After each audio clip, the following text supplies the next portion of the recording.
Notre découverte musicale de cette semaine, c'est Loubiana. Bonjour Loubiana. Bonjour. Tu es une jeune musicienne, parce que ça va au-delà de chanteuse, tu pratiques vraiment la musique dans tous les sens du terme, puisque tu joues d'un instrument assez extraordinaire, c'est la kora. Alors explique-nous un petit peu quel est ton parcours musical et ce que c'est que cette kora. Disons que j'ai commencé à faire de la musique très jeune, je pense que j'avais 8 ans, j'ai commencé avec le piano. Ouais. J'ai grandi jusqu'à mes 13 ans en tant qu'enfant unique, donc la musique c'était un moyen pour moi de m'exprimer, de créer, j'ai toujours aimé créer. Et j'ai découvert la kora il y a seulement 3 ans en fait. Et c'est assez incroyable parce que j'ai fait un rêve.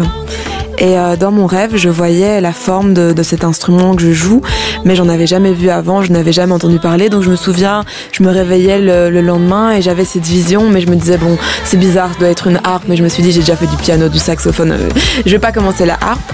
Et puis un mois plus tard, je suis partie en Espagne avec ma maman. Et j'ai entendu sur une grande place en Espagne, j'ai entendu le son de la kora en fait. Ouais. Et j'ai su à ce moment-là que c'était l'instrument dont j'ai rêvé. L'instrument en lui-même est originaire d'où ? D'Afrique de l'Ouest, donc de l'Empire mandingue. Entre le 13e et 14e siècle, c'était un empire qui regroupait le Mali, le Sénégal, enfin plein de pays d'Afrique de l'Ouest. Et en fait, ce qui est marrant, c'est que c'est un instrument qui est seulement joué par les hommes. Les femmes peuvent pas jouer de la kora. Ouais, mais c'est ça le monde d'aujourd'hui. Voilà. Tout change. On va dire ça. Et toi aussi, tu aimes mélanger les choses parce que tu prends cet instrument qui est originaire de l'Afrique de l'Ouest. Toi, tu as des origines à moitié africaines aussi. Tu mélanges à ça du jazz que tu fais, un peu de soul, et tu fais ta musique à toi. Tout s'est mis naturellement, de façon assez organique. Donc j'ai pas réfléchi à ce que j'allais mettre. Je pense que je suis métissée de toute façon, donc j'ai d'office des influences qui viennent des deux mondes. Et tu voyages aussi partout maintenant parce que là tu rentres des États-Unis. Et donc je me suis mis un peu le pari fou de partir toute seule là-bas pendant 3 mois.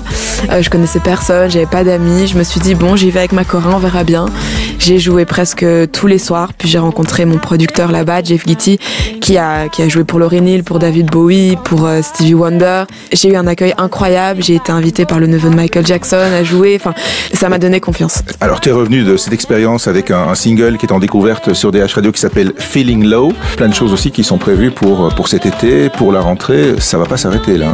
Non, voilà, c'est assez chouette. Là, maintenant, le 27 juillet, je vais faire la première partie de Youssou N'Dour au Palais 12. J'ai aussi Esperanza le 3 août. Donc, j'ai pas mal de petites dates en Belgique aussi qui se profilent, au Luxembourg.